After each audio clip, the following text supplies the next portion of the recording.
আসসালামু আলাইকুম রহমতুল্লাহ বরকাতু। যে যেখানে আছেন, সুস্থ আছেন, পরিবারের সাথে আছেন।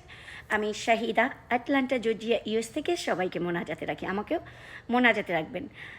আজকের এই কথাগুলো দিল ভাঙা মানুষদের জন্য, যাদের দিল ভেঙে গেছে, অনেক প্রতারিত হয়েছেন, অনেক কষ্ট পেয়েছেন, মিথ্যার আশ্রয় নিয়ে আপনাকে ভেঙে দিয়েছে, আপনার অনেক বড় ক্ষতি হয়ে গেছে, আপনার শারীরিক, মানসিক, আর্থিক অনেক সমস্যায় আপনাকে ফেলে দিছে। আপনি একদম উঠে দাঁড়ানোর সাহস পাচ্ছেন না, ভেঙে পড়ে গেছেন, শুধু সমস্যাগুলো মানুষের কাছে বলে বেড়াচ্ছেন, মানুষ বুঝিয়ে আপনার সমস্যার সমাধান দিবে। আসলে ভুল কথা। মানুষ কখনোই আপনার সমস্যার সমাধান দিতে পারবে না। সমস্যার সমাধান একমাত্র আল্লাহর কাছেই আছে। প্রত্যেক সমস্যার সমাধান একমাত্র আল্লাহই দিবে। ফিস করে আপনি জায়নামাজে বসে, সেজদায় বসে বলবেন, দেখবেন আল্লাহ ওই জমিনের বসে যে কথা বলবেন আল্লাহর কাছে, আল্লাহ আপনাকে সমস্যার সমাধান এমন সুন্দরভাবে দেবে, আপনি তখন আল্লাহ শুকরিয়া আদায় করবেন যে এই সমস্যাগুলোই আপনার জীবনে হওয়া খুব বেশি প্রয়োজন ছিল, আপনাকে গড়ার জন্য। কারণ আল্লাহ কি আপনাকে সৃষ্টি করছে? বান্দাটা আপনি আল্লাহর না? আপনি আল্লাহর বান্দা। আপনি কি করে ভাবেন যে আল্লাহ আপনাকে একা ছেড়ে দিয়েছে? একটা মা যদি তার সন্তানকে একা ছেড়ে না দেয়, তাহলে আল্লাহ কি করে তার বান্দাকে ছেড়ে দেয়? এই বিশ্বাসটা দিলের মধ্যে রাখবেন যে আমার আল্লাহই আমার জন্য যথেষ্ট। আর মানুষের কাছে বললে কোনো কিছু আপনার সমস্যার সমাধান হবে না। মানুষ বরঞ্চ আপনার সমস্যাকে আরও খারাপ পরিস্থিতিতে নিয়ে যাবে। কারণ কথা কি, কথার পিঠে কথা লাগালে কথা মোটা হয়ে যায়। আর এই মোটা কথা কি আপনাকেই ক্ষতিগ্রস্ত করবে। কারণ মানুষের কোনো ইন্টারেস্ট নাই আপনার জীবন নিয়ে, আপনার কথা নিয়ে, বরঞ্চ তারা পেছনে কথা বলবে, আপনাকে ক্ষতিগ্রস্ত করবে। এই মানুষের তখনই আপনার প্রতি ইন্টারেস্ট থাকতো যদি আপনি কিছু দিতে পারতেন, তাদের স্বার্থ থাকতো। আপনার এই প্যাচান্না কথায় আপনার দুঃখ হয়েছে, কষ্ট হয়েছে, কেটা মারছে, কেটা গুতাইছে, কেটা ভাঙছে, এগুলোয় মানুষের কোনো ইন্টারেস্ট নাই। আছে? চিন্তা করে দেখেন তো, কোনো মানুষের কাছে কি আপনি কোনো সমস্যার সমাধান পেয়েছেন কোনো দিন? বরঞ্চ ক্ষতিগ্রস্ত হয়েছেন। শুধু চিন্তা করে দেখেন, ক্ষতিগ্রস্ত হয়েছেন না? তো এর জন্য খেয়াল রাখতে হবে যে মানুষের কোনো কিছু আসে যায় না। আমি মরলেও মানুষের কিছু আসে যায় না। কবরস্থানে গিয়ে শুধু বলবে ইন্না নিল্লাহি ওয়া ইন্না ইলাইহি রাজিউন। কবর পর্যন্ত গিয়ে তারা বলবে ইন্না নিল্লাহি ওয়া ইন্না ইলাইহি রাজিউন। কবরে দেখতেছে আমি চলে যাচ্ছি, তা থেকেও কিন্তু তারা শিখবে না। শেখার নাই।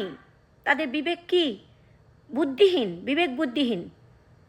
তাহলে এই বিবেক বুদ্ধিহীন মানুষের কাছে যদি আপনি আমার সমস্যা বলতে যান, তাহলে সমাধান কি পাবেন? পাবেন না। এর জন্য যত তাড়াতাড়ি আপনার সমস্যাগুলোকে পাশে রেখে আল্লাহর কাছে আত্মসমর্পণ করবেন যে আল্লাহ, বান্দাটা কিন্তু আমি তোমার, তুমিই সব কিছু ভালো জানো। অবশ্যই প্রত্যেকটা খারাপের পেছনে ভালো জিনিস লুকায় আছে। আমরা বুঝি না, আমরা মনে করি আহারে এটা হয়েছে, আহারে ওটা হয়েছে। আল্লাহ মানুষকে ভাঙে গোছানোর জন্য, আল্লাহ মানুষকে ভাঙে গোছানোর জন্য। আপনি সূরা মারিয়াম পড়বেন, দেখবেন মারিয়াম আলাইহিস সালামের জীবনী পড়েন, মারিয়াম আলাইহিস সালামের জীবনী পড়েন, তাহলেই আপনি বুঝবেন আল্লাহ যখন মানুষকে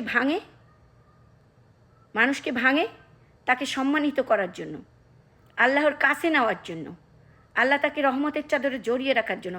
একজন মা যদি তার সন্তান ব্যথা পায়, তাহলে কি করে? মা কি করে সেটা চিন্তা করে দেখেন। আদর্শ করে, ভালোবাসা দেয়, সন্তানকে মাখায়, ভাত খাওয়াই দেয়, সন্তান যেন কষ্ট না পায়, সারা রাত তার জন্য জেগে থাকে। মা যদি এই কাজটা করে, তাহলে আল্লাহ কি বান্দাটা কষ্ট পাইছে আর আল্লাহ বসে থাকবে? কখনোই না। এর জন্য আমরা যেন প্রত্যেকটা সমস্যার সমাধান আল্লাহর কাছে বলি, আল্লাহর কাছে যেন সমাধান খুঁজে পাই। আল্লাহ যেন আমাদের সেই তৌফিক দান করে। আমিন। আর একটা জিনিস মনে রাখবেন, কোনো বিপদের সাথে আপনি বিপদের জন্য আত্মসমর্পণ করবেন না। যত বিপদই আসুক না কেন, আল্লাহর কাছে আত্মসমর্পণ করবেন। কোনো মানুষের কাছে আপনি আত্মসমর্পণ করবেন না। একা একা নিজের সমস্যার সমাধান আল্লাহর কাছে খুঁজবেন, আল্লাহর কাছে খুঁজবেন, তাহলেই দেখবেন জীবন সুন্দর হয়ে যাবে। কারণ জীবন সুন্দর করে দেবে আল্লাহ। সব কিছু কিন্তু রিজিক, আমাদের হাত মত, রিজিক, দৌলত, সুস্থতা, ভালো থাকাটা, হালাল হালাল হালাল কিন্তু হালাল রিজিকের মধ্যে সমস্ত কিছু কিন্তু আল্লাহর তাআলার তরফ থেকে আসে। আল্লাহকে নিয়ে যত খুঁজি করবেন, তত আপনার দিলে শান্তি আসবে। এটা আমি শাহিদা পরীক্ষিত। আল্লাহকে খুঁজি, চলেন সবাই মিলে আল্লাহকে খুঁজিন মনের শান্তির জন্য। আলহামদুলিল্লাহ। আল্লাহর ভয় দিলের মধ্যে রাখবেন যে আমার আল্লাহ সব দেখে, আল্লাহ সব শোনে, আল্লাহ সব কিছু একদম নিখুঁত পরিকল্পনাকারী। আল্লাহ একদম সময় মতো সব কিছু করে দিবে ইনশাল্লাহ, শুধু সময়ের অপেক্ষা। ঠিক বলছি না বলেন? অনেক ঠিক বলছি। দোয়া আর ভালোবাসা সবার জন্য। আসসালামু আলাইকুম।